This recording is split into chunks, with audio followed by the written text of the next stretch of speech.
Business has clearly a very important role to play. In Copenhagen, you'll have governments together.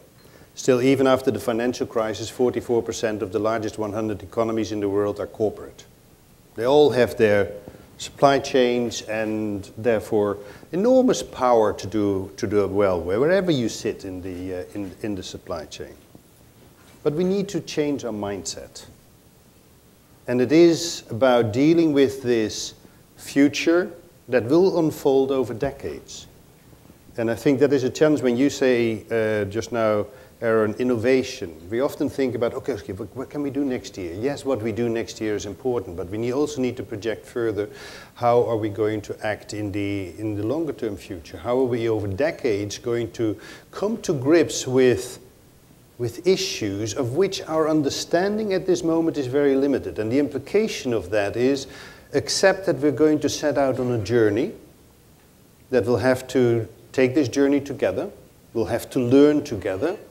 And your networking point, I think, is very pertinent here to come in.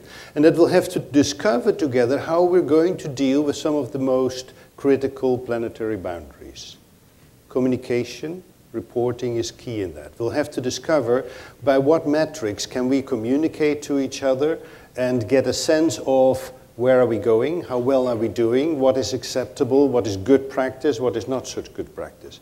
Businesses and companies have the opportunity to start to do this. You learn by doing. Take the next step. And there are great companies in the United States that are starting to do this. They actually are integrating this strategic thinking into their business models, developing products and services that are taking us forward. Do they have immediately the perfect answers? No.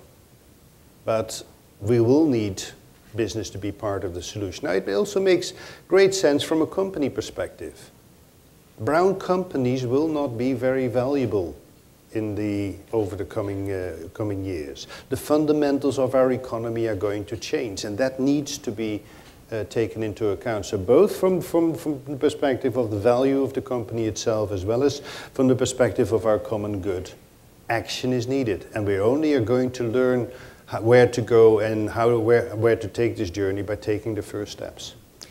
Aron, I would like to make a comment in what Ernst is saying about a huge change in the ethics frames where companies act.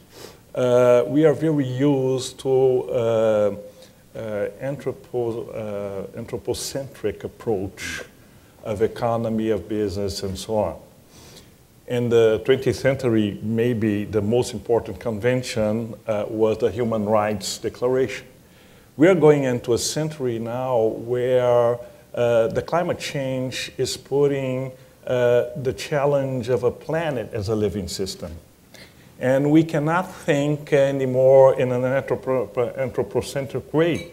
We have to think ourselves in interdependency with nature, other living beings, and other cultures, diversity, and so on. The ethic reference to this century will be the Earth Charter more than the Human Declaration of Rights. And business, as Ernst said, have to internalize this new set of values if they want not only to take the opportunity of the changes, but really influence and be an actor on the networks where they act. So this is a very important point, and I think that the point about the need to consider Earth as a living system is absolutely crucial. My personal point of view is that we need to think both about the Earth Charter and the Universal Declaration of Human Rights. I know you're not suggesting that we not think about that, but this leads to a question.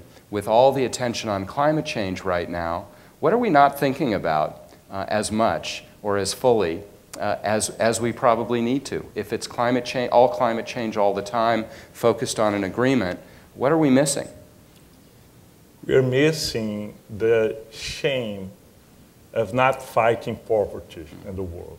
I think that poverty is a shame, and we cannot stand with it. Only to have an idea, in this crisis of 2008, the world lost, let's say, around 10 trillion of direct assets and around 30 trillion of assets as a whole. And this was less than the international aid to fight poverty in the last 50 years was less than 10% of this. Then we have to be very aware that in a sustainable world, we will not have room for poverty. Then companies will have to think in solutions, as you said, in the base of the pyramid. We are seeing some initiatives in India. Yesterday in the Wall Street Journal, they had a very interesting article how companies in India are working in the base of the pyramid. And this is part of the challenge we will have to face in this century. Ernst, what are we not thinking enough about?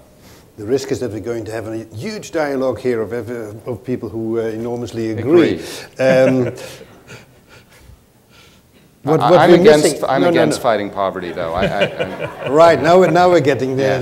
Getting to it. It's my pocket, right? But no, what we're missing is this understanding that, yes, climate change is enormously urgent, but it is the tip of the iceberg. We are going to have to face much more fundamental change, and it is all related, one thing to the other. And that isn't fully taken on board. We're not understanding yet that in a much broader sense, the fundamentals of our economy will have to change, and we're not really preparing for that to come to grips with that reality. And too often still we get the question of, the short-termism friction with the long-term perspective, and that can be understood. What we're missing is how we give an answer to a CEO in the boardroom who will have to think about the quarterly results and at the same time aim to take a longer term perspective. So often comes the question, so what's the business case for doing this? And that is an enormously difficult question, because what is often implied is justify a step towards a transition in an economy on the basis of our current economic thinking, on the current principles of the economy. It is like justify to me or explain to me how quantum mechanics works, but explain it in Newtonian terms. It doesn't work. And we are going to go through friction and have to actually take on very different economic fundamentals. We have been since the mid of the 1980s in the ecological overshoot. You will all be familiar with that. That means that since the mid-1980s we have been taking out more resources from the planet, and the planet within that year has been able to regenerate. That hasn't changed. In our current speak, that means we've built up a deficit, an ecological deficit since the mid-1980s. And that deficit has been growing. Now, any accountant will tell you, at some moment you'll have to repay. I believe this is the definition of a bubble. But yet, it isn't recognized as that. Nobody's shouting out. You don't see the headlines in the papers and saying, we are really running into a brick wall sooner or later. What are we going to do altogether?